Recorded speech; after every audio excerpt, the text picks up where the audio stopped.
And then, ito yung simula ng bagong journey, mga kapiksi, no?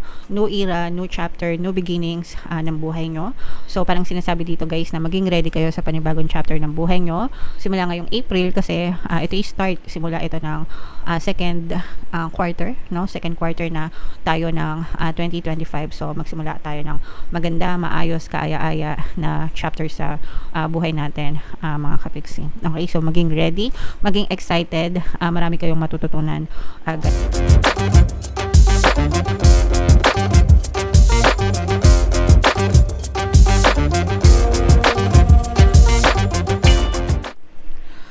Hello guys, hello Pisces. Welcome back to Pinoy Pixie Tarot. Ang pamagat ng episode natin for tonight is OOTM, Oracle of the Month. Para ngayong April, para sa Pisces, Sun, Moon, Rising, Sign, and Venus. Meron tayong tatlong set ng decks dito guys. Ito yung para sa spiritual message nyo. Ito yung para sa life messages. And ito naman yung para sa love life, mga kapiksi. So, kung ano na lang yung makaresonate sa inyo guys, take that message. Unahin natin tong spiritual message para sa inyo, mga kapiksi. Elevate your energy. Wow, napakaganda. Ibig sabihin nito guys, itaas nyo yung energy level nyo into something positive, mga kapiksi, no? Kapag ka negative yung energy natin, ibig sabihin mababa yung energy natin, okay? And kapag ka positive yung energy natin, ibig sabihin mataas yung energy natin. And yun yung gusto natin guys, yung mataas yung energy, yung positive energy.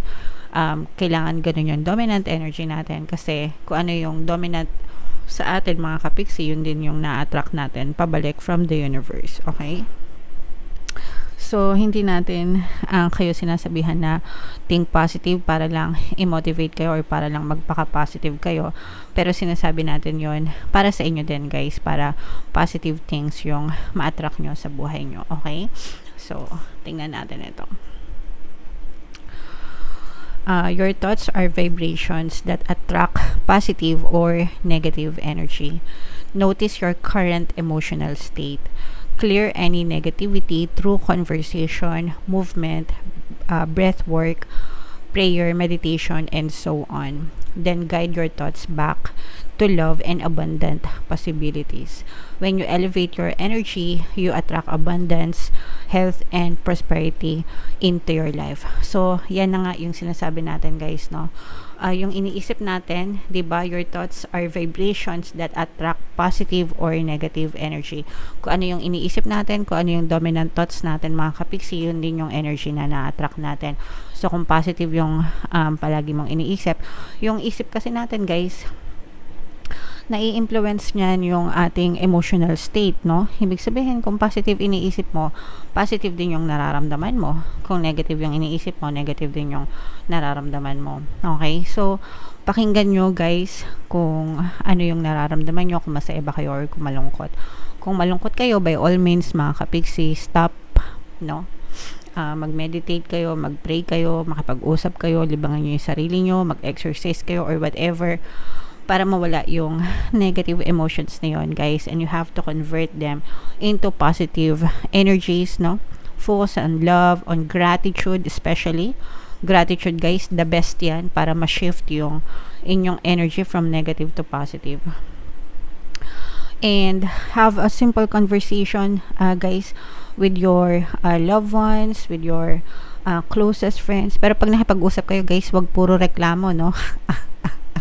Kasi kung puro reklamo din yung pag-uusapan nyo, diba? You're attracting more negative, you're spreading more negative energies, hindi lang sa sarili mo, kundi pati yung kaibigan mo, dinadamay mo pa sa kanigahan mo, diba? So, yeah. And gawin nyo ang lahat ng pwede nyo magawa. Magkaroon kayo ng disiplina, kumbaga mga kapigsi, para ma-switch kayo from negative to positive, para ma-experience nyo yung mga positive things then, like abundance and love and happiness. Alam nyo yun, dapat dun lang tayo palagi, paulit-ulit na umiikot yung buhay natin doon, paulit-ulit natin na i-embody yung ganong state, 'di ba? Even if hindi ka masaya ngayon, even if malungkot ka ngayon, even if naghihirap ka ngayon, still think positive pa rin mga kapiksi. Bukas, sa makalawa, sa isang buwan, sa isang araw, okay ka na, no? And magtutuloy-tuloy na yan. Pagiging positive mo and ma-attract mo rin yung positive things sa buhay mo. Okay? Alright. So, yeah. Comment down below if naka-resonate kayo dyan, mga kapiksi. And ito naman yung ating live messages naman to guys. So, shuffle ko to habang sinashuffle ko to. Panoorin nyo muna yung video natin regarding sa ating paano mag-manifest ng abundance video course. Kapiksi, sawa ka na ba sa mga struggles at hirap sa buhay mo? Masipag ka ba at masikap sa buhay ngunit hindi ka pa rin umaasenso?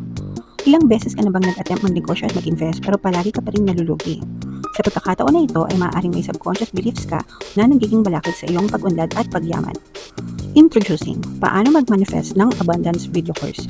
Dito ay matututunan mong ma-overcome ang mga balakid mo para tuluyan ka ng umunlad, umasenso, sumagana, maging matagumpay, successful at maswerte sa iyong kabuhayan, pera, trabaho, negosyo, salapi at kaperahan ng bonggang-bongga.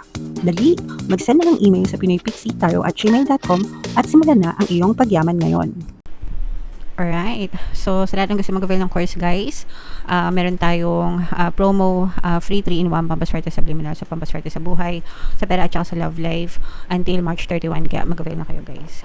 And ito yung ating mga life messages para sa inyo. This is both negative and positive. Ito yung door to romance. Nakabaliktad yung energy, mga kapiksi. Ibig sabihin nito, meron kayong konting balakid sa relationship, guys, no? Sa buhay, pag-ibig or sa romantic energy nyo, guys.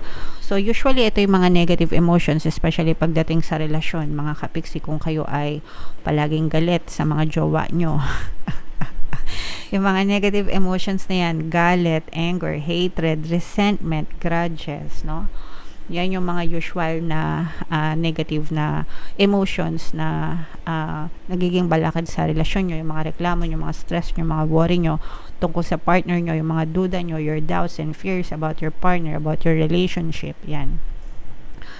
And about yourself as well, kung insecure ka, kung jealous ka, mababa yung confidence level mo, yan yung mga balakad sa relationship. And if mayroon kang certain beliefs na malas ka sa relasyon, malas ka sa pag-ibig, yan yung mga usually na blocks sa relationship. So, you have to work on those blocks, especially kung kayo ay in a relationship and gusto nyo magkaroon ng harmonious na relationship, guys. Kailangan nyo alisin yung mga balakid na yon. Kailangan magkaroon ng acceptance and forgiveness unang-una, okay? And kailangan na always kayo nagfo-focus sa positive side ng person nyo, imbis na magreklamo kayo sa kanya na salbahe siya, pangat ugali niya, sinungaling siya. Kapag paulit-ulit nyo yung inisip, guys, yun din yung i-reflect nila sa inyo. So dapat you're always affirming na mabait siya, mapagmahal siya, loyal siya, faithful siya, perfect siya, di ba? And swerte kayo sa pag-ibig, yung mga ganon. Anything na makakatulong para sa pagkakaroon ng romantic na relationship or harmonious na relationship. Marami din tayong mga relationship subliminals, guys, na pwede nyong pakinggan dito sa ating YouTube channel, no? So, mga pampabalisa, pampamiss, pampamahal, yan, lahat yan para makatulong sa relationship nyo. So, pwede nyo pakinggan yun para mawala yung mga balakad sa relationship nyo, guys. Okay? And then, ito yung simula ng bagong journey, mga kapiksi, no? New era, new chapter, new beginnings ng buhay nyo. So, parang sinasabi dito, guys, na maging ready kayo sa panibagong chapter ng buhay nyo. Simula ngayong April kasi ito yung start, simula ito ng second quarter, no? Second quarter na tayo ng 2025. So, magsimula tayo ng maganda, maayos, kaaya-aya na chapter sa buhay natin, mga kapiksi. Okay, so maging ready, maging excited. Marami kayong matututunan, guys, dito sa bagong chapter na to. Alright? So, comment down below if naka-resonate kayo dyan. Ito, guys, i-mind nyo na tong mga journey na to. New journey, new beginning. Ito, guys, yung mga matataas na energy level yan. Mind nyo na yan sa comment section. And ito naman yung love life messages nyo, guys. So, habang shuffle ko to, naka-flash sa screen nyo yung ating paano mawala ang third party at magkaroon ng harmonious na relationship para mawala yung mga sabit sa relasyon. So, sa mga interesado guys, mag-send lang kayo ng email sa pinoypixietarot@gmail.com. So, ito naman mga kapiksi, ito naman yung mga maaaring maka-influence sa love life nyo. Meron tayong young female energy dito, guys. Pwedeng he, she, yung relationship nyo, guys. O kaya naman pwedeng she. Okay? Ibig sabihin, babae or babae lalaki, guys. Pwede kahit ano applicable. Pwedeng ikaw ito or pwedeng ikaw ito yung person mo. Pag sinabing young female, guys, pwedeng medyo bata-bata pa, literal, sa edad, o kaya naman yung tipong medyo immature pa yung pag-iisip pagdating sa relationship, no? Yung parang hindi pa masyadong marunong mag-handle ng relasyon or hindi masyadong seryoso sa relasyon, ganyan. So pwedeng na-experience nyo yan, guys. And itong freedom na to, guys, ito it's either freedom na parang hindi masyadong committed sa relationship kasi nga may pagka-immature, no? So you may be dealing with someone na hindi masyadong committed, ini-enjoy lang yung freedom niya sa relationship. Pwedeng ikaw ito, pwedeng siya ito. Kasi pag love reading, guys, pwede kahit sino yung makapture, no? So, parang yung isa sa inyo hindi masyadong committed sa relationship o kaya baka parehas kayo na parang MU lang, ganyan. Walang label, no label, ganyan. So, parang kayo na parang hindi kayo, parang ini-enjoy nyo pa rin yung freedom nyo or openness nyo sa relationship, mga kapiksi. So, parang this is also a privilege kasi parang hindi masyadong nagsasakalan kayong dalawa. But at the same time, parang hindi rin siya, depende kasi sa perception nyo, mga kapiksi. Kasi kung hindi committed, di ba, parang anong gagawin natin? Baka nagsasayang lang tayo ng oras, ganyan. So, depende guys kung positive or negative yung inyong perception dito. Pero, para sa akin, dapat balance lang, no? Merong sense of freedom. Kumbaga, wag nyong sakalin yung mga partner nyo or specific person. The same thing na ayaw nyo rin masakal kayo sa relationship. Bigyan din ng freedom kahit papano to do things on their own. Diba? Syempre, may kanya-kanya din tayong goals. Kung ano yung gusto nila, gawin nila. Kung ano yung gusto mo, gawin nyo. But at the same time, dapat may exclusivity pa rin. Diba? Kung mag-girlfriend kayo, boyfriend kayo, mag-jowa kayo, mas maganda kung official. Diba? Kasi nandun yung sense of security kapag ka-exclusive kayo sa relationship kaysa dun sa mga no label. And syempre, pagka mag-asawa kayo, diba, mas masarap sa pakiramdam. Again, depende sa perception nyo, mga kapiksi. Okay? So, yeah. Comment down below, guys, if feeling nyo naka-resonate kayo dyan sa mga messages na yan and kung saang message ba kayo dito naka-resonate, mga kapiksi. Dito ba sa spiritual, dito ba sa life, or dito ba sa love life message, mga kapiksi.